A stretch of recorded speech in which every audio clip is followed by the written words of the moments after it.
Hello, everybody. My guest today is Beri Meric. He is the co-founder and CEO of Ivy, the university. That's ivy.com, which unites rising leaders through a lifetime of learning, growth, and impact. Ivy has 20,000 members and had 200,000 followers who support its mission to unlock potential and spark a new renaissance promoting human unity, progress, and fulfillment. Beri, are you ready to take us to the top? I'm ready to go. All right, ivy.com. What's your great cause? Tell us what it does, and then tell us money-wise. How do you make money? Sounds great. So Ivy is all about bringing together inspired individuals who want to make an impact, who want to make a change. And the inspiration behind it is heavily based on my experiences at Harvard Business School with my co-founder, where we went back to school as adults. And it was an incredible social experience. Professionally, it was incredibly rewarding as well.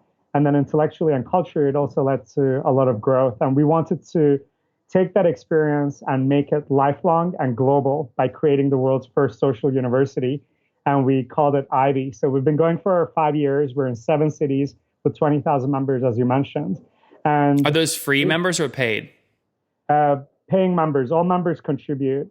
And the way it all works is we turn your city into a campus. So we don't have our own building, but we provide access to the most inspiring people and experiences in your city. So across the country, every single month, we're hosting more than 100 unique experiences focused on entrepreneurship, art and culture, social impact, policy, and wellness. Okay. And how it all works is that members contribute membership dues that enables us to create all of these programs.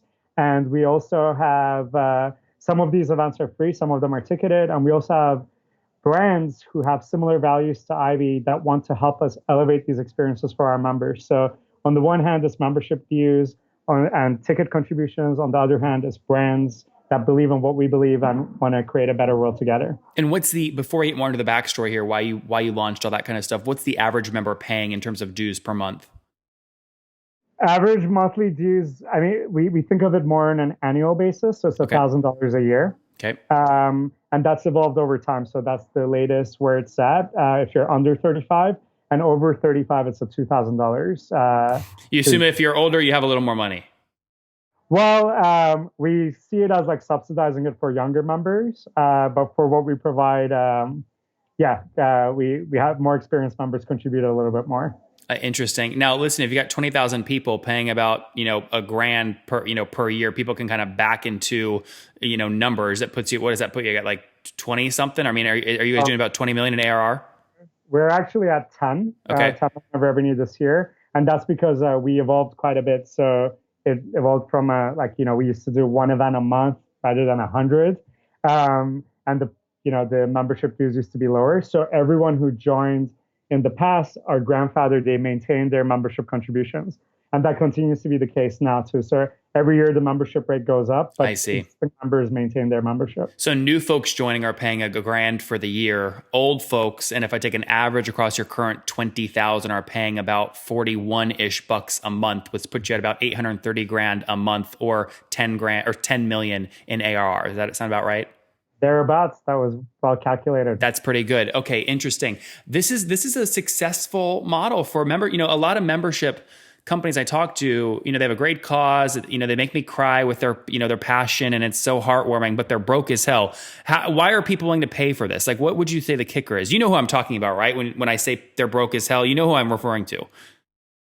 Well, I believe the model here works because it empowers the different constituents of the community to unlock value together. So every single member ultimately is joining for the other members. They want to meet people who they wouldn't otherwise meet. They want to meet people who are also passionate about doing great things.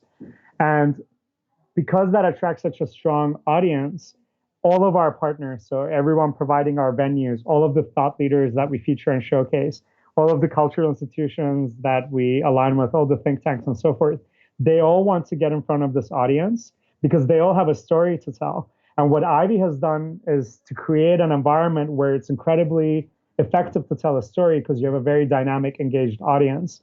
So because we have no overheads in terms of like hard assets, like we don't have our own buildings, we don't try to do what let's say physical like membership clubs, golf clubs, and so forth try to do, or what universities try to do with gigantic billion-dollar campuses. What we're really focused on is getting the very best people involved and the best content, and then we connect the dots essentially. So Ivy is really in the middle, introducing people to great experiences and other people without actually like the people have the value that they have, and the institutions and the buildings are already there. So we're just connecting them, and that I guess unlocks enough value for us to be able to pay the bills and continue growing. What's churn look like? Churn actually is we have a lifelong membership, so it's actually very low. So once you pay your joining fee, so your first year is kind of paid up front. So once you pay that, you're a lifelong member. You can decide, whether to be an Ivy Prime member or a virtual member. So because you have that flexibility, churn is very low. So it's like less than 10% a year. Oh God! Well, this isn't then a true SaaS business if they just pay one time. This is not a recurring 1,000 per year. There is a recurring too, but it's optional. So you have certain members paying a recurring fee to get, a certain number of free events every year, to get subsidies on other things and some extra benefits. But if they are using it, like, let's say mostly digitally, then there is like an a la carte option as well. So once you pay your joining fee, you're a member, because we think of it the same way. What's that fee, by the way? Like, what's the fee you can pay, per month or per year after the first one? It's right now it's 500 to 1,000, depending on, again, what kind of tier you go for. I see. And think of it though more like an alumni type feeling. So once you go to a school, you don't decide every year, should I be an alum of that school or not? You made the investment, you went there, you're a part of it. The question is how heavily you engage. And so Ivy is trying to replicate that too, because our most important asset are the people. And there, of course, we do not want to lose anyone. What percentage of the people that pay for that lifelong 1,000 first year, stick and go into a paid plan after that? It's a majority. Oh, really? Like more than 90%? Close to that. Wow, that's pretty impressive that you have that kind of upsell ratio. Okay, so then it is really a true SaaS company. That's pretty predictable then. Relatively. I mean, look, it's we've been going for 4.5 years. Every 6 months or so, we're upgrading our pricing scheme to better fit the product. The product has been evolving tremendously, what we do digitally and offline. So it's a constant moving target to determine exactly, what you provide access to for how much. So, but yeah, so far there's a lot of very positive dynamics at play. And we want to keep delivering more and more for members, so make it a better value. Yep. And that's I guess like the real secret sauce behind it. Today you're doing about 10 million a year. Give us a sense of growth rate. Take us back 1 year, December 2016. What was your run rate? It was basically, so it's going to be exactly 100% growth pretty much for the last 2 years. So we went from around 2.5 million to 5 million to 10 million this year. Impressive. So 5 million ARR. Yeah, that's really impressive. And are you doing this all bootstrapped, or have you raised capital? We started bootstrapping, and then we have brought in amazing individuals who have the capital to invest and also can be extremely important members of the community and leaders in the community.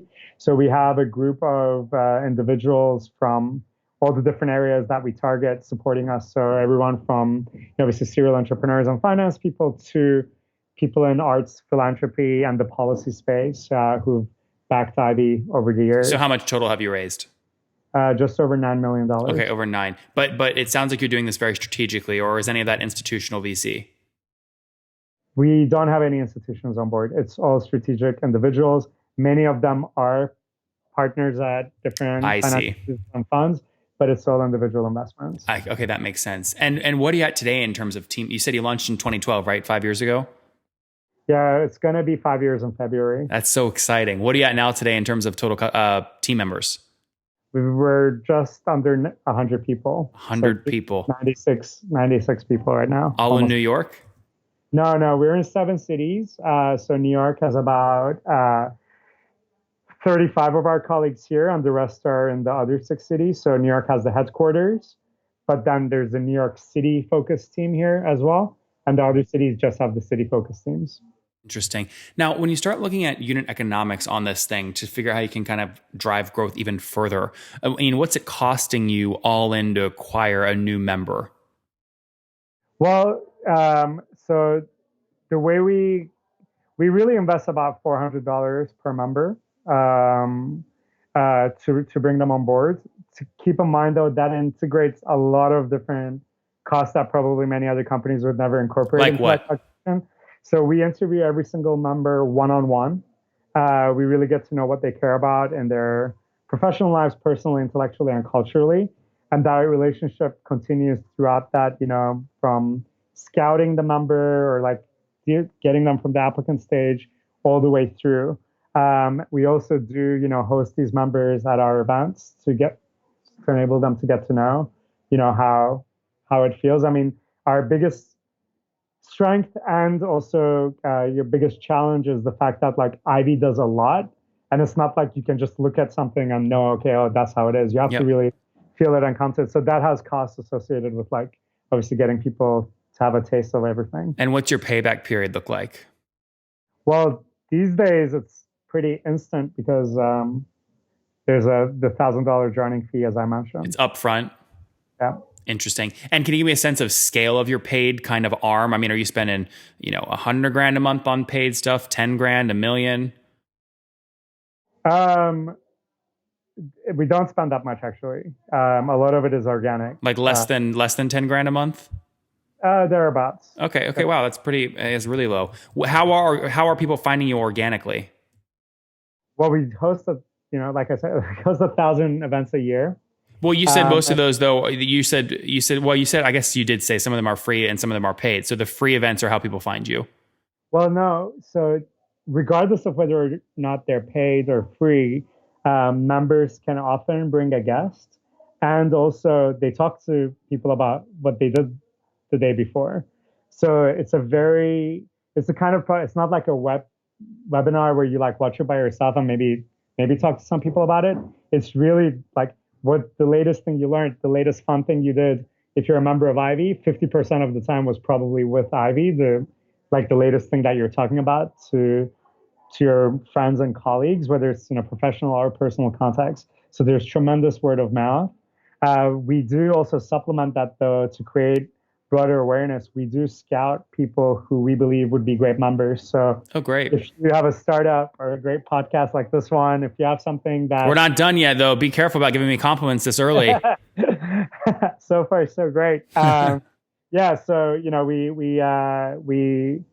we do reach out to people doing interesting things. And I think the thing we do best is we go way beyond like the startup ecosystem. So we do actually have a ton of people in medicine, a lot of creatives, a lot of like arts oriented individuals, a lot of people in NGOs and government related areas. So a lot of times some of these like non-business industries aren't as out there constantly prospecting and networking. So we actually make a point to introduce ourselves, invite them to an upcoming event, get them to know what we're up to. Yep. Barry, that makes good sense. Let's wrap up here with the famous five. Quick answers. Number one, what's your favorite business book? My favorite business book is, that's a tough question. You should have told me your famous five before. What's the last book you read? The last book I just finished was The Warburgs. It was a biography, like a family historical biography of the Warburg family that were on both sides of the world wars. Half the family was in Germany, half in the US. And they invented a lot of like everything from the Fed to private equity, venture capital, and investment banking models. So it was a fascinating book. Highly recommend it. Number two, is there a CEO you're following or studying right now? I have been looking quite a bit at Reed Hastings and also Elon Musk. Number three, besides your own, what is your favorite online tool for building your business? I would say LinkedIn. Number four, how many hours of sleep do you get every night as you brush your eyes? During the week, it's between 5 and 6 hours. On Saturday, it's like 8 or 9 hours. Yeah, and That's then Sunday, fair. And what's your situation, Barry? Married, single, you have kids? I'm in a relationship with a lovely lady from Charleston, South Carolina. Okay. It's been about a year. Okay, and no kids yet? No kids yet. All right. And how old are you, Barry? I'm 33. I just turned 33 on November. Congratulations. Last Thanks. question. Take us back 13 years. What do you wish your 20-year-old self knew? Um, I would say uh, the biggest thing, I guess, is that like nothing happens as quickly as you want it to, but nothing also that takes that long either. So it's like the things that you think would be super fast always take longer, and the things that you think would take like an unimaginably long time, like getting to a team of 100 people, that actually happens faster. So it's this constant trade-off. The other thing I would say actually that might be even better as a takeaway lesson is, you gotta just like work as though everything is under your control, but somehow find a way to remember that there's so much you also don't control, and being able to balance the like working as though you control everything, but psychologically and spiritually, just like never falling into the trap that like, you don't actually control everything, even if you are CEO or founder. There still has to be the whole universe kind of going your way with certain things. So, just flow through those things a bit smoother rather than just going, yeah, really hard against the rocks every single challenge. There you guys have it from Beri. Let it happen.